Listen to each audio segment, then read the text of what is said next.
How can you build wealth if you're unemployed? Hi, that's the question a client asked me today. She lost a job about 2 months ago, and she came into my office today asking me, "Hey, Deepak, I haven't found a job in the last 30 days and I'm a little bit worried. Are there any tips, any suggestions that you can give me that can help me deal with this difficult time?" So I shared some of my ideas and I thought maybe perhaps many other people might be in a similar boat and I should record this video and share those ideas with you guys as well. So I hope you will like this video, especially if you are going through that difficult time. She is in the field of human resources and she spent all her time recruiting people, shortlisting resumes, and so forth. And right now, obviously, she felt that a lot of companies are not hiring. And because they're not hiring, they're also not hiring an HR person. So I told her, first of all, you need to go back to data. Do you know how are we doing with job creation? So I shared some of the statistics that we shared in our financial discussion call last week, and I showed her that in last 3 months, U.S. economy has been consistently adding new jobs. That means market is not as bad as you think it is. Companies are hiring. Yes, it is difficult. Yes, it might take you a couple of months, but it's not as bad as you think. You're thinking the sky is falling and the market is crashing. That's not the reality. So she was obviously very happy with that. I says, however, I do have a concern. The concern I have is that you're in HR field. And what I'm wondering is it possible that in the near future, maybe in a month, 2 months, year, 2 years down the road, there might be AI technology that can take over a lot of functions that are currently done by HR. For example, posting of jobs on multiple sites, maybe shortlisting a resume, and perhaps even doing preliminary interviews. And she showed me some of the technology that she was already using in her company that is AI driven. So I'm like, what do you think? Do you think this technology can improve? Can it go to the next level? And she goes, absolutely. And she herself shared many examples. And I'm like, what do you think about that then? Do you think even if you find a job in HR field, let's say next month or in a couple of months from now, how safe would that job be? Are you concerned that your job is just not good enough that that in future AI would not attack it? We all need to look at self-preservation. That's the common need for everyone.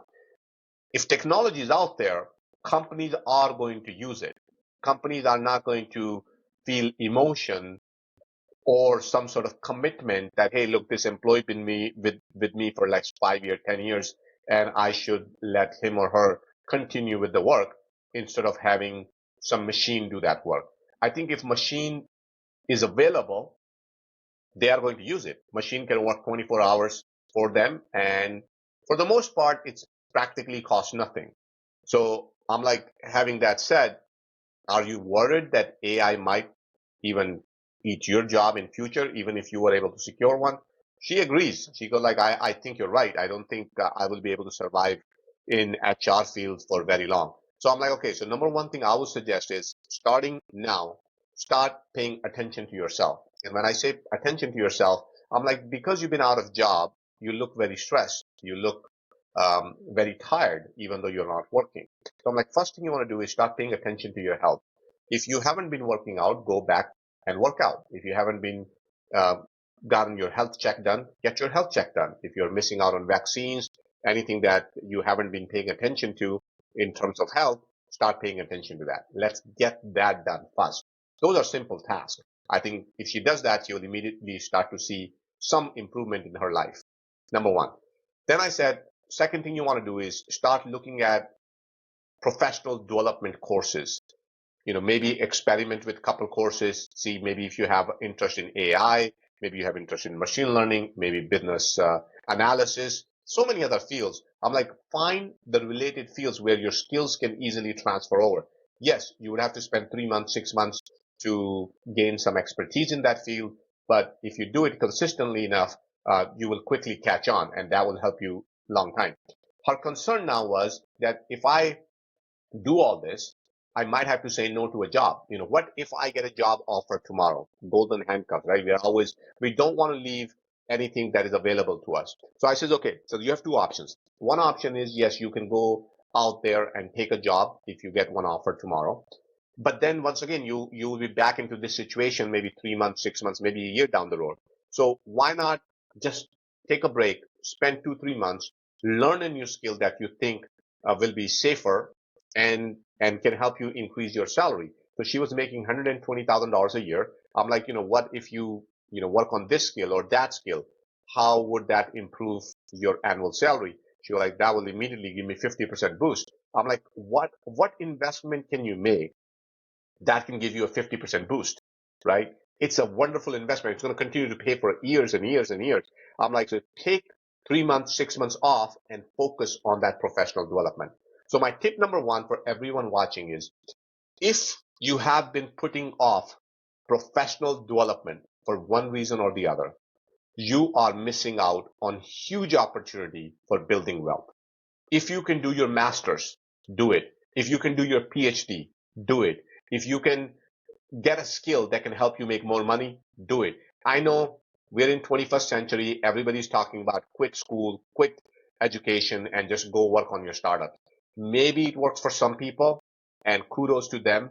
But in my career, I have seen over and over again people who are highly educated, people who pay attention to professional development seems to outperform. Now and then there is an outlier, somebody who is a high school graduate or maybe even a high school failure for that matter might have created a startup and it worked out. But that's not the norm. Like, that's not for everyone.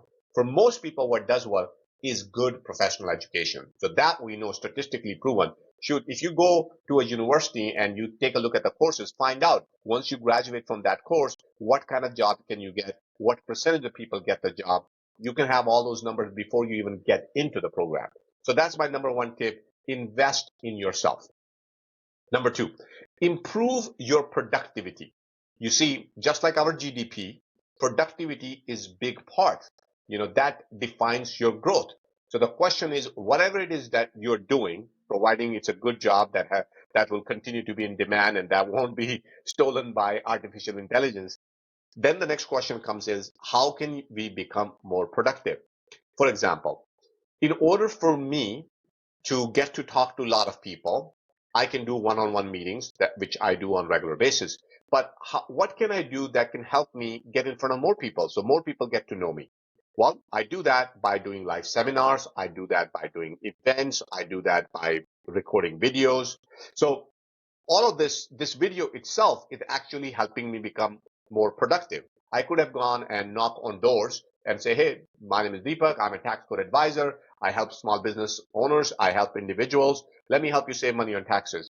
I can do that, and I'm sure that will work just fine, but I won't be able to scale it fast enough. By making these videos, by doing the live events, I'm able to exponentially reach out to more people. So the question for you would be is, if you are a W-2 employee, you're doing some job, well, how can you become more productive? What can you do better? There's so many tools out there that you need to use. Honestly speaking, I need to learn a lot about how to make my audio better. So by the way, if you notice, I got this new microphone. Hopefully it works out good. I don't know. We'll find out. Um, I need to work on lighting. I need to figure out how to turn my office into studio quickly from client meeting into a studio. So those are all the things that's going to help me become productive. I need to figure out how to make better topics. I need to figure out how do I present myself better? How can I have a better thought process? How can I bring some clarity to my presentation?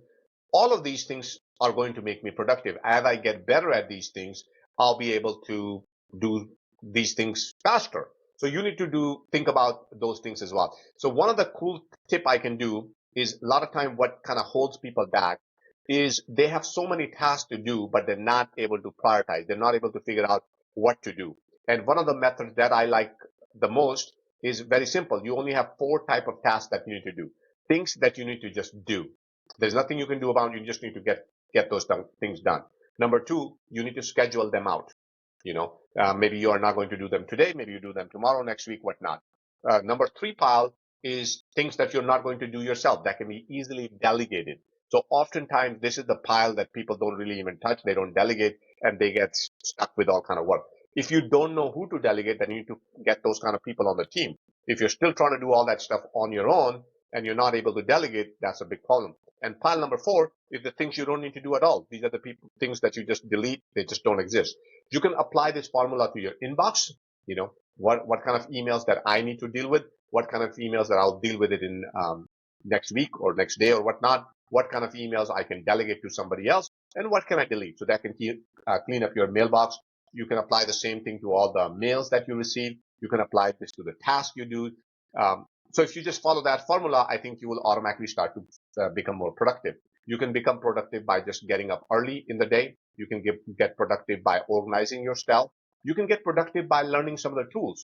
Shoot, you can become productive by reading some of the books about productivity. There's so much information out there. The point is just don't ignore it. Figure out how can you become more productive. Now, there are probably even specific tools for your industry. If you can become productive with that, they can become very, very helpful for you as well, especially if you're doing job hunting. So get to learn those digital tools. Most of the time when I talk to clients about this subject, they don't even know what those digital tools are. So I guess you can kind of slow down a little bit and go back and try to find some of the tools that can help you become productive and start learning those tools. All right. Next thing is W-2 employee is one thing. Getting a job is one thing. But is that how you want to build your wealth? I think that is not necessarily the fastest way to build wealth, right? Fastest way to build wealth is to consider some of the other things. Equity market, investing in those, real estate, investing in real estate, maybe consider doing some sort of business, maybe partnering up with other people. Like you need to look at opportunities that are above and beyond your income. Now you might be saying, well, you're telling this to an unemployed person? Yes, I am. Because oftentimes there is some opportunity right in front of us, but because we are so busy dealing with a problem at hand, we might not see it. I'll give you an example of this customer. As I start talking to her about all this stuff, she goes like, you know what? I've been thinking about doing childcare for so long. I'm making $120,000. If I take care of 5 or 6 kids at my home, I can immediately replace that income and it wouldn't take me that long. And in the meanwhile, I can work on gaining new skills. Like, absolutely. If you can do that, that's awesome. Now you will have plenty of time. So instead of giving 3 months, maybe you give yourself 6 months or even a year to build up on those skills while you have just replaced your income. So I'm not saying you go out there and invest something tomorrow. I'm saying bring that thought process into your life, that it's not just about uh, W-2 income or job hunting. You need to be able to think about outside of the box. Look at the opportunity that might be available to you. Next, I'm like, and I talk about this all the time to people, is learn finance. Learn how the money works. Learn how you can be a better business owner. Learn how you can be a better investor. Learn how you can be a better saver. You need to learn because, when we went to school, nobody taught us these skills. So how are we going to learn? The only way to learn is by grabbing some books, listening to some podcasts, meeting with people who are already doing it, partnering up, going to events, and learn about that stuff. So she goes like, that's a great idea. Where do I start? So, I said, maybe you want to start with learning some basics about finance. How do the debit credit work? How your banks work? How credit card works? How do you save? Start with something very, very basic and then kind of go from there. Once you pass that, maybe you learn how does the financial statement works. You learn how the profit and loss statement works. Then maybe you move on is what's the difference between good business and bad business? How can you look at a financial statement and get to some conclusion about whether this business is going to make money or not make money? We can dig deeper, maybe learn how to do business analysis. So that can make you better at this as well. So all kind of things that you can do to just learn about basic finance. And once you have learned those things, maybe you jump into learning about investing. How do you spot yourself a good Airbnb opportunity? How do you learn to invest in rental properties or multifamily properties or mobile home parks or RV parking? There's just so many of those opportunities out there, right? What about equity markets? All of us like to invest in stocks and whatnot. How can we learn about that stuff? How can we pick a good ETF? How can we spot the cycles that we all go through? I mean, just 3 months ago, everybody was really sad because the market was going downhill. And we all figured that we are going to see 50, 60% correction in the stock market. And then all of a sudden it was disrupted by a whole bunch of AI companies, in particularly ChatGPT. And everybody all of a sudden go like, oh my God, I think all the businesses are going to change. Maybe we should get back into the market. And that kind of kick-started the market again. Well, we as investors need to understand that. We need to understand how the cycles work, how they get interrupted, what happens when they get interrupted. So we need to learn all that stuff. So I'm like, the next thing I can advise you is learn to invest. And once you have learned to invest, then go beyond business. Look into buying some of these investments that you like, things that you're good at, things that you have figured out. See, you don't need to necessarily go and do everything. You don't have to go do startup. You don't have to go open up a business and buy real estate and this and that. That's what I see with clients over and over again. Sometimes they get so bogged down with so many things that they're trying to do, and then it just doesn't work out that well for them. My suggestion to you is, why not learn about one thing, get really good at it, practice it, and then go do really good things with that. And once you get really good with that particular type of investment, then learn the next one and then learn the next one.